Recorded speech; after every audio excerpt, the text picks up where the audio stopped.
Right, so before I begin, there's that video again that not only inspired me to look into Lauren Southern. Oh, yeah, shit. Her face is still way too white. Just kidding.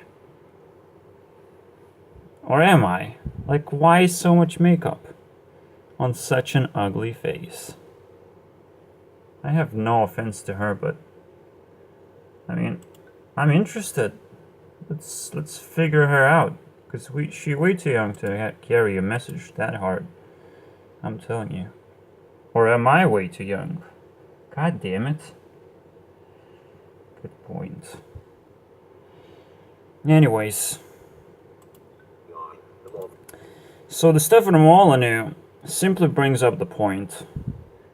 The moment we added multiculturalism to America, America got diluted, and it just turned into garbage.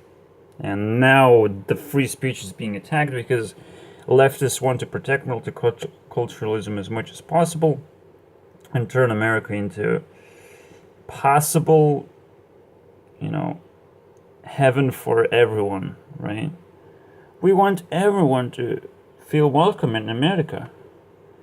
So why are you hating on them? Stop hating. Oh my God. However, I have found some very interesting stuff. I have already talked about the criticism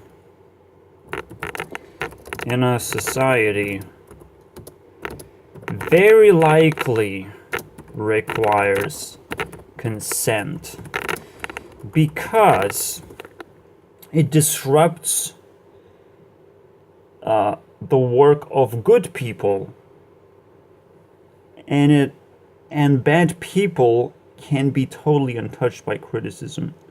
They can get away from it. So unless you give consent, unless you say, I have an open mind, I have nothing better to do than listen to your criticism. And Lauren and Stefan Molyneux says that they have an open mind. But are they gonna hear me out? Am I capable of reaching them out and saying that they're possibly wrong and debating them and just destroying their arguments? I don't know. I don't think so. There are plenty of people who would want to talk to them and try and prove them wrong, try and bring some kind of reason in this. And I don't think they're listening. But whatever. I guess I can make a comment there. Because he said some nice things. Violent elements within their own groups because they So here what he says. so on. If someone could come up to me and convince me of this, I would be like, I would, name my second born after you, kiss the hem of your garment. It would be beautiful to be wrong about this. But we're not. Here's an example. And again, he only gives an example of multiculturalism comes and America got destabilized. Not a very big argument, is just an observation that sort of correlates with the idea, but because I know what the solution is, I know what's going on. By the way, we have to remind ourselves that all major players are personalities. America, Russia, Europe, and China, they have very predictable major personalities, and you have 4 of them again. I'm not sure what kind of player is Australia. I guess it's America's ally, right? So, but never mind. I was thinking about Eurovision, but like whatever. That was a fucking weird thing to include Australia in there. Anyways, So we have, if we move Russia over here where it belongs, this is how they set up in the globe position, and this is water, earth, fire, and wind, I believe. China is wind because how they use technology right now. They're very authoritarian when it comes to technology. Any new technology is immediately used against population to enslave them, pretty much. It sort of feels that way, right? Like there's something weird going on in that sense. Russia has Putin, another personality that can rival the level of Donald Trump. But Donald Trump sort of is capable of ascending even higher than Putin right now. So that's kind of weird.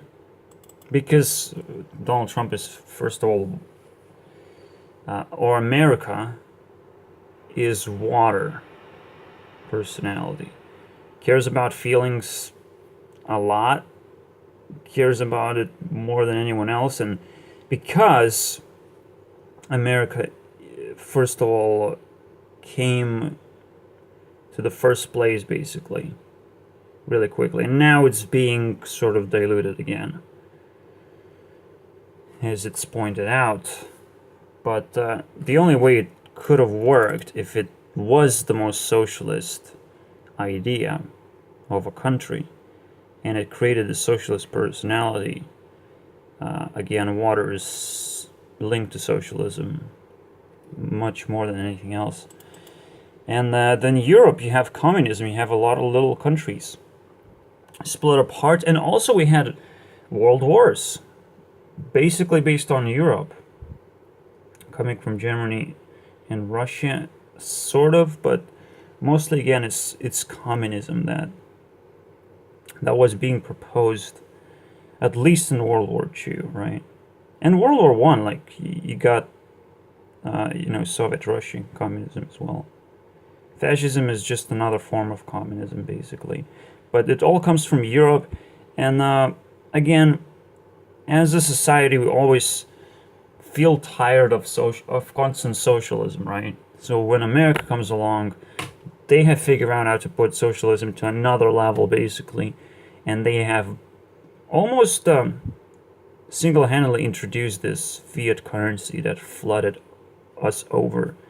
It completely changed the way the money works to the entire world, and I guess it brought technology as well because of that. I'm not exactly sure of the story here, but like there are very clear personalities in this battle.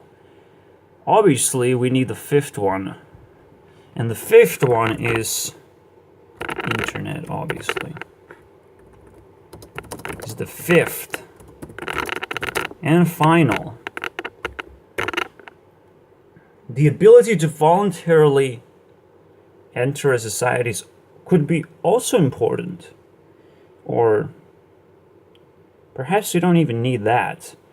We all love the internet so much that it connects us to such a high degree. It collects our data. Everything is great, right? The collection of data is important to establish quick trust, where you just allow your data to be collected. Yes, you might have some private things, but why diminish trust when you can just be totally honest, at least with the system itself? It's almost like a God system, basically, that can be created. And it's not yet ready, obviously. It's still being under development. People will still try to hijack this system, but it's the only thing that it will save the current state of the world. Simply because, again, we have this problem where people come from different countries. They bring their own culture in, and it seems like that culture it is in conflict with American culture, right? And so there's this little bit of conflict that sort of starts attacking free speech because we want to make sure that everyone sort of survives, that the pyramid that we're building sort of survives. But as I've introduced sort of the pyramid system, there's a very important point to bring, is that this pyramid is unfair. Americans have advantage. I don't think Europe has advantage. Some places in Europe has advantage. When it comes to white privilege, like, that's kind of what I'm talking about, but not necessarily, right? America as a whole has advantages, and everyone else who come from other countries, they're just cheap workers, right? They're just kind of pushing the pyramid, growing the pyramid forward by entering, but they themselves don't really have an opportunity to go up in the pyramid, up and down. They're not really fluid themselves. So I'm not sure if that's a good thing, because I place myself in a position where I'm at ground zero of the pyramid. It is terrifying work sometimes. It's like crazy what can happen. Really uncomfortable sometimes. Or sometimes you're just stuck in your head and you hope that you have something to think about, because, like, god damn it, this is boring at some point. So I placed myself in that position where, you know, my life isn't like horrible, because I earn just enough money to feel like I can do kind of anything I want, to be honest. But obviously I cannot, like, display power or anything. I cannot even feel like I deserve a girlfriend or something. Imagine that. I don't even feel like I deserve a relationship. So it's really tough. Yeah, that's the self-esteem that I have at this point. So I see a problem there. It feels unfair that I cannot just climb the pyramid. Obviously, there's the education system. If you go through the education system, you should be able to get into any level of the pyramid based on your level of knowledge. However, is everyone welcome to have any level of education they can? Is this is this fair? Is this still fair? It seems like education is kind of crumbling apart as well. And again, you have internet education that's 10 times more superior, if not more. Like, you can learn anything, you can display anything, you can create anything. It's like the only thing we need is some kind of internet infrastructure that gives us, first of all, wealth, kind of allows companies to get onto this platform. There's something that has to switch around. And in 15 years, I believe, there's going to be a pyramid flip or something. There has to be a crash, but the crash that will transcend into a next stage. Just like every single new thing apparently created a crash. It feels like every new innovation creates a crash, because people get hyped up about it. They see .com bubble, they see housing market. It's sort of a new thing when population explodes, right? Oh, the housing market explodes. .com explodes. People are interested in internet. That's great. So every new thing that really piques our attention sort of creates this unstable economy, I would think. And what is more powerful than creating a society inside internet itself? And finally, actually, inhabiting internet in a proper way, where we have little pockets of society, not communities. We cannot have communities. Communism must not exist. We must have diversity. Internet society, right? I don't want like-minded people around myself. That's what I don't want. I want to have friends that are different from who I am and that can offer me really radical and different things and encourage me in different ways. Just like you have these personalities, I want to surround myself with different personalities, right?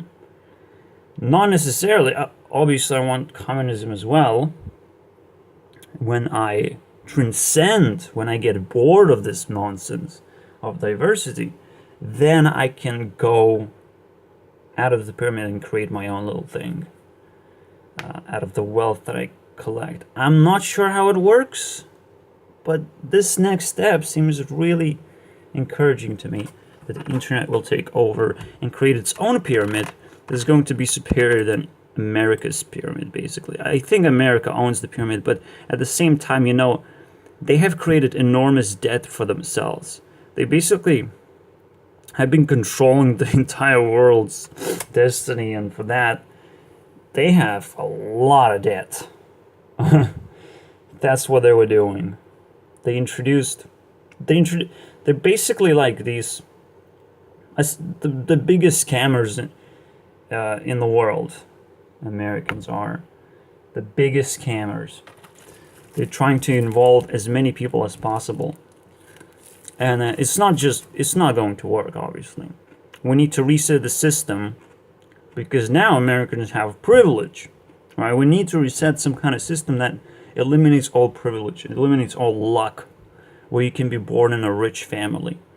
You shouldn't be born in a rich family. When you're a child, you have to play with other children who are different than you. You have to play with poor children, apparently. And at the same time, you have to have an even play field to make sure that no child gets abused by another one. That everyone is somewhat equal. That no one is like lucky to be more powerful than someone else. And every single time someone sees an overpowered person, they nerf that piece of shit. They nerf him immediately. We don't want that, right? So obviously, anyone who has power and is capable of maintaining power, that person is lucky. He wouldn't survive in a society. He wouldn't be able to climb the pyramid in a society. Obviously, there are people who work harder than others and they deserve a higher level. They find fun in life, but the type of fun that they can share with other people, and that's where you get the power for them. But I don't feel like people who are controlling these platforms, they are having fun, and we're having fun because of that. I think it's just stupid shit. And again, if you look in the technology, it is still very young, and it's not going to create a society just yet, but it's heading that direction to the point where, again, I say 50 years and 15 years. 15. Okay, let's get that over with. I mentioned 50 years, but in 50 years, we're going to start building communities. Now we just need a very, very stable society that we can live in. And this is a very interesting time to be alive as well. Obviously, we all have a lot of hope for the internet. Is going to transcend our lives if we just had an opportunity, right, to be able to climb that pyramid, to be able to prove the entire society of what we're capable of. So that's what I wish to happen. Now about free speech, huh?